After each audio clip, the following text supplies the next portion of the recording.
तरुण भारत नागपूर दिनांक 25 जून 2021. जीवन जिज्ञासा.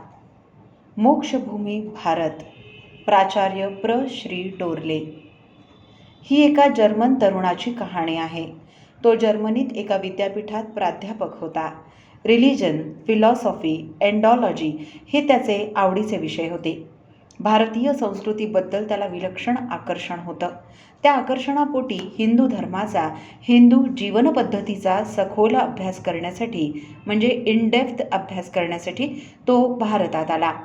भारतात आल्यावर त्यांनी धर्म, तत्त्वज्ञान याचा सखोल अभ्यासच केला नव्हे, तर गंगाकिनारी असलेल्या काही आश्रमात वास्तव्य करून तिथले संत सत्पुरुषांच्या मार्गदर्शनानं ध्यान, धारणा, योगशास्त्राची साधनाही त्यांनी प्रामाणिकपणे केली.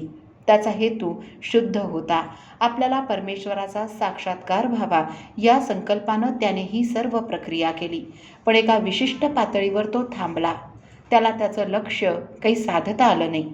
हे असं का व्हावं या संबंधात त्यांनी त्याचे या क्षेत्रातले जे मार्गदर्शक होते त्यांना विचारलं असता त्यांनी त्याला सांगितलं की तुझा जन्म भारतात झालेला नाही, त्यामुळे तू परमेश्वराचा साक्षात्कार होऊन मोक्षाचा अधिकारी होऊ शकत नाही. कारण परमेश्वरानंच जगाची भोगभूमी आणि कर्मभूमी अशी विभागणी केलेली आहे. जे भोगासक्त वासनांचे जीव आहेत त्यांचा जन्म भोगभूमीत होतो आणि ज्यांचा जन्म परमेश्वराची साधना, आराधना करून या आधीच्या लेखात पाहिल्याप्रमाणे जीवाला हजारो जन्मांच्या शेवटी पूर्वपुण्याईनं या देशात मनुष्याचा जन्म प्राप्त होऊन ते आपली फलाकांक्षा रहित कर्मसाधनेमुळे अनंतात विष्णुचरणी लीन होतात, म्हणजे मोक्षाला जातात. या घटनेच्या संदर्भात परमपूजनीय श्री गुरुजी गोळवलकर आपल्या विचारधन बंच ऑफ थॉट्स या ग्रंथात म्हणतात, परमेश्वराचा साक्षात्कार व्हावा या अभिलाषेनं तो जर्मन युवक आपल्या देशात आला. त्याने विधिवत संन्यास ग्रहण केला, कठोर तपश्चर्या केली, पण अनेक वर्षांच्या तपश्चर्येनं त्याचं ध्येय साध्य झालं नाही. त्याने ऋषीमुनींना विचारलं, तसंच कठोर आत्मपरीक्षण केलं. त्याच्या लक्षात आलं की आपलं शरीर जे भोगभूमी आणि तामसी वातावरणात संस्कारात उत्पन्न झालेलं आहे, त्यामुळे प्रत्यक्ष ईश्वरानुभूतीच्या साक्षात्काराच्या दृष्टीनं ते अनुपयुक्त आहे. हे लक्षात आल्यावर तो हरिद्वारला गेला. त्याने आपलं शरीर गंगार्पण केलं, म्हणजे जलसमाधी घेतली. त्यापूर्वी त्याने एक छोटंसं पत्र लिहून ठेवलं. त्यात तो म्हणतो, I am giving up the body of my on accord. May the offering of my body in the sacred waters of Ganga merit me with a rebirth in Bharat, and with that new chaste body I may be able to realize God. I pray God to send me back in this sacred land. Bunch of Thoughts, पृष्ठ क्रमांक 87. याच ग्रंथात भारतभूमीच्या वैशिष्ट्याचं आणखी एक लक्षण सांगताना पूजनीय श्री गुरुजी म्हणतात, प्राचीन साहित्यातील एक प्रसंग आहे. त्यावेळी एक प्रश्न असा विचारला गेला की योग्य फलप्राप्तीसाठी तपश्चर्या, साधना करण्याच्या दृष्टीनं कोणता देश शुद्ध आणि पवित्र आहे. त्यावेळी उत्तरादाखल असं सांगण्यात आलं होतं की ज्या भूमीत कृष्णसार हरणं मिळतात, कस्तुरी मृग तर नव्हे, तीच भूमी योग्य. प्राणीशास्त्राचे अर्थात झूलॉजीचं अध्ययन करणाऱ्यांचं स्पष्ट सांगणं आहे की ही हरणं केवळ भारतातच प्राप्त होतात. त्यामुळे आध्यात्मिक दृष्टीनं, नैसर्गिक दृष्टीनंही भारत ही तपोभूमी आहे. इथेच परमेश्वर प्राप्तीसाठी केलेले सर्व प्रयत्न सफल होतात. जगातील इतर धर्मांमध्ये प्रत्यक्ष परमेश्वराचा साक्षात्कार झाल्याचा त्यांच्या संस्थापकांना कुठेही उल्लेख नाही. त्यांना देवदूत, सैतानाचं दर्शन झालं. भावसमाधीस काही दिव्य ध्वनिलहरी संदेश ऐकू आलेत, पण प्रत्यक्ष परमेश्वराचं दर्शन झालेलं नाही. होय, मी परमेश्वराला पाहिलंय. जगात फक्त भारत हीच अवतारांची जन्मभूमी आहे, धर्मभूमी आहे. वेद उपनिषद काळापासून ते आधुनिक वैज्ञानिक प्रगतीचा प्रखर माध्यान्ह काळ असं समजल्या जाणाऱ्या 19-20व्या शतकांपर्यंत होय, मी परमेश्वराला पाहिलंय ही परमेश्वराचं अस्तित्व सिद्ध करणारी आश्वासक वाणी उच्चारल्या गेली आहे. ज्या काळात जगातील अन्य समुदाय, जाती पर्वतांच्या गुफांमध्ये, जंगलांमध्ये, पर्वतश्रेणींच्या दऱ्याखोऱ्यांमध्ये अर्धनग्न अवस्थेत अंगाला रंग फासून आणि मिळेल ते खाऊन जीवन जगत होती, त्या काळात परमेश्वराचा साक्षात्कार झालेल्या ऋषींनी मानव हा अमृताचा पुत्र आहे या मानवाला अत्यंत दिलासा देणाऱ्या स्वानुभूतीची सिद्धांताची घोषणा केली होती. त्या स्वानुभूतीचे उद्गार होते, शृण्वन्तु विश्वे अमृतस्य पुत्रः आई दिव्या घामनितत्स्यु वेदाहमेतं पुरुषं महान्तमादित्य वर्णतमसः परस्तात् तमेव विदित्वा ती मृत्युमेति नान्यः पंथा विद्यते यनाय. म्हणजे मी त्या महिमाशाली पुरुषाला जाणतो की जो सूर्याच्या वर्णाचा आहे आणि ज्याला अंधकार ग्रासू शकत नाही. त्याला जाणल्यानंतर जन्म मृत्यूचा संबंध राहत नाही. मोक्ष प्राप्तीचा दुसरा कोणताही मार्ग नाही. वेदकाळातील या ऋषीच्या आत्मविश्वास पूर्णतेने उद्घोषित वाणीचा झंकार पुन्हा या भूमीने ऐकला तो 19व्या शतकात, ज्यावेळी स्वामी विवेकानंदांनी भगवान श्रीरामकृष्ण परमहंसांना अगदी व्याकुळतेने विचारलं की तुम्ही ईश्वराला पाहिलं आहे का?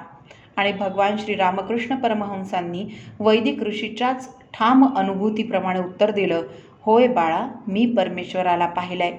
तुला जितकं स्पष्टपणे मी पाहतो आहे तितकं स्पष्टपणे पाहिलंय. तुझी जर इच्छा असेल तर तुलाही दाखवू शकेन. या दक्षिणेश्वरी उच्चारल्या गेलेल्या संजीवक वाणीच्या स्पर्शानं तरुण नरेंद्रनाथ दत्ताचं भावांतर पुढे सन 1893 शिकागोच्या जागतिक धर्म परिषदेत सांस्कृतिक दिग्विजय करून भारताची गौरव पताका फडकवणाऱ्या स्वामी विवेकानंदात झालं. हीच दैवीवाणी. मला भारतात घेऊन चला. डॉक्टर स्टीव्हन्सन त्यांच्या प्रयोगशाळेत कामात व्यग्र होते. तितक्यात त्यांना त्यांच्या पत्नीचा मेरीचा फोन आला.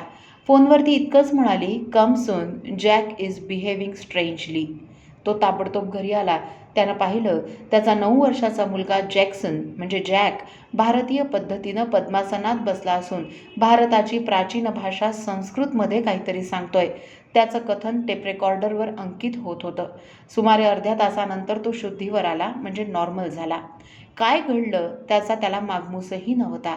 पण त्याच्या या ॲबनॉर्मल स्ट्रेंज बिहेवियरचा शोध घेण्याचं डॉक्टर स्टीव्हन्सनने ठरवलं आणि तो ती कॅसेट घेऊन एका भाषाशास्त्रज्ञाकडे गेला. त्याने ती कॅसेट शांततेनं ऐकली आणि त्याचं निवेदन डॉक्टर स्टीव्हन्सनला केलं. ते पुढील प्रमाणे आहे. जॅकने त्याची पूर्वजन्माची कथाच सांगितली होती. तो म्हणाला, मी ऋषिकेश जवळील एका आश्रमात तपश्चर्या करीत होतो. भारत भ्रमणासाठी 2 अमेरिकन तरुण आले होते. ते माझ्या आश्रमात काही दिवस मुक्कामाला होते. त्यांच्या सहवासामुळे माझ्या मनात अमेरिकन जीवनाचं आकर्षण निर्माण झालं. त्याचा परिणाम म्हणून माझा जन्म इथे झाला. ही भोगभूमी आहे. माझं जीवन संपत आलंय. मला भारतात घेऊन चला. गंगेच्या किनारी माझा भारतीय पद्धतीप्रमाणे दाहसंस्कार करा, म्हणजे मला पुढला जन्म भारतात घेता येईल. मी माझी अपूर्ण राहिलेली साधना पूर्ण करून परमेश्वराचा साक्षात्कार करून घेऊ शकेन. कसंही करा, पण मला भारतात घेऊन चला. प्रोसिडिंग्ज ऑफ द सोसायटी फॉर सायकिकल रिसर्चमधून. मोक्षभूमी भारतातच जन्म यावा या संकल्पानं हरिद्वारला गंगेत जलसमाधी घेणारा जर्मन तरुण आणि अर्धवट राहिलेली तपश्चर्या पुण्यभूमी भारतातच पूर्ण करून परमेश्वराचा साक्षात्कार करण्याच्या संकल्पानं गंगेच्या किनारी दाहसंस्कार करण्यासाठी मला भारतात घेऊन चला याचा आग्रह धरणाऱ्या बालवयाचा अमेरिकन जॅक्सन या घटनांपासून भारतीय म्हणून आपण काही शिकावं का? किंवा शिकू शकतो का? कारण डॉक्टर स्टीव्हन्सन शिकले. त्यांनी प्रांजळपणे कबुली दिली की now I believe the Indian doctrine of reincarnation. होय, भारत ही मोक्षभूमीच आहे. वरील 2 उदाहरणांवरून संपूर्ण जगात मोक्षभूमी म्हणून भारताचं वैशिष्ट्य कसं आहे आणि जगातील या प्रकारच्या घटनांवरून पाश्चात्य विचारवंत, संशोधक, साहित्यकार या गृहीतकावर कसे विश्वास ठेवून राहिले आहेत हे आपल्या लक्षात येईल. भारतावर अगदी मनापासून प्रेम करणारे, भारतीय संस्कृतीचा अभिमान बाळगणारे 2 पाश्चात्य विद्वान अभ्यासक आहेत. त्यांची नावं वाचनाची आवड असणाऱ्यांनी सदैव लक्षात ठेवावीत. ते आहेत जस्टिस वुडरॉफ. स्वातंत्र्यपूर्व काळात ते कलकत्ता हायकोर्टाचे न्यायाधीश होते. आणि दुसरे आहेत प्रसिद्ध पत्रकार, लेखक आणि सर्व संस्कृतीचा, धर्माचा तुलनात्मक अभ्यास करणारे पॉल ब्रंटन, जे प्रसिद्ध ज्ञानयोगी संत रमण महर्षी यांच्या अनेक वर्ष सहवासात होते. त्यांनी रमण महर्षींकडून दीक्षाही घेतली होती, पण त्यांना साक्षात्कार झाला नव्हता. जस्टिस वुड्रॉफनी देखील भारतीय संस्कृती, भारतभूमीबद्दल विचार प्रकट करताना हेच म्हटलंय की this holy land stands for something which distinguishes it from other nations. As such she calls herself Karmabhumi as opposed to the Bhogbhumi. For this, she has wonderfully preserved by God until today. Even now, we can see the life of thousands of years ago. Is India civilized? या ग्रंथातून याच सर्व वस्तुस्थितीचा आणि सत्याचा निर्वाळा देताना स्वामी विवेकानंद म्हणतात, या पृथ्वीच्या पाठीवर जर असा कोणता देश असेल की ज्याला पुण्यभूमी हे गोड आणि अनवर्थक नाव अगदी यथार्थपणे देता येईल, जर असं कोणतं स्थान असेल की जिथे जगामधील सर्व जीवांना आपल्या कर्मफलाचा उपभोग घेण्यास तव यावं लागेल, असं एखादं ठिकाण असेल की भगवत लाभाची आकांक्षा बाळगणाऱ्या प्रत्येकाला अंती जिथे येऊन दाखल व्हावंच लागेल, जर असं एखादं स्थान असेल की जिथे माणसात कोमलता, शुचिता, दया, दाक्षिण्य, क्षमा प्रभृती सद्गुणांचा इतर कुठल्याही पेक्षा अधिक विकास झालेला आहे, जर अशी एखादी भूमी असेल की जिला अंतर्दृष्टीचं आणि आध्यात्मिकतेचं माहेरघर म्हणता येईल, तर ती भूमी म्हणजे आपली ही मायभूमी, मोक्षभूमी भारतच आहे.